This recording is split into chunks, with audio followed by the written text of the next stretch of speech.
September 11th will always be etched in my mind.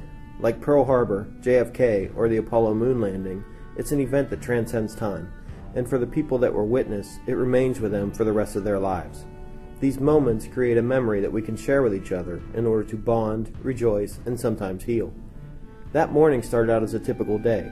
Around 9 o'clock, my colleague sitting next to me said, "Hey, they just said a plane hit the World Trade Center." At almost the exact time she turned up the radio, the newscaster screamed that the second tower was hit. Of course, the major concern is human loss. I mean, do you know if there were many people in the building? Oh, another one just hit. Something else just hit. A very large plane just flew directly over my building, and there's been another collision. Can you see it? I can see it on the shot. Soon after the second tower was hit, news came that another plane crashed into the Pentagon.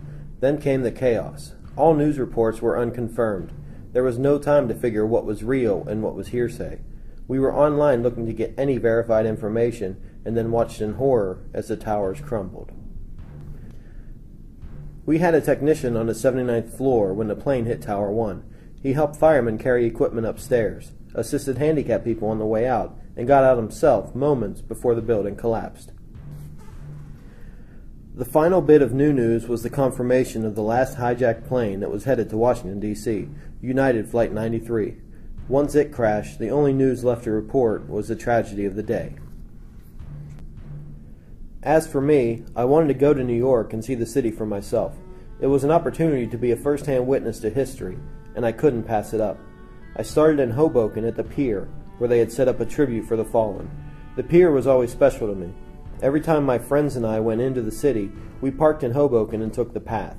I always looked across the river and saw the two towers dwarfing the rest of the skyline. Now it would never be that way again. There was still smoke rising from Ground Zero. It looked like it was from a fire set that day.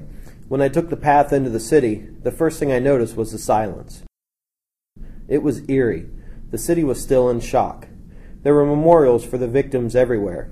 Ground Zero was closed beyond Canal Street, about 20 city blocks from the site. People were gathered watching the smoke and commenting.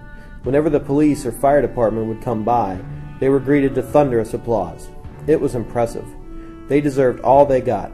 They towed a fire truck that was damaged from the destruction. It looked like a gigantic toy that was destroyed by a malicious child. After not being able to get near Ground Zero, I decided to walk uptown. It was a clear day, just like how the 11th started, and I wanted to see the Empire State Building. It was once again the tallest building in the city, and now was even more majestic with what just happened. I did not feel comfortable standing under it. The threat was still unknown whether we'd be attacked again. I decided I'd had enough of this historical moment, so I walked back to the path and went back to New Jersey. I've been back to New York since then, and the view from across the river isn't quite the same. It saddens me.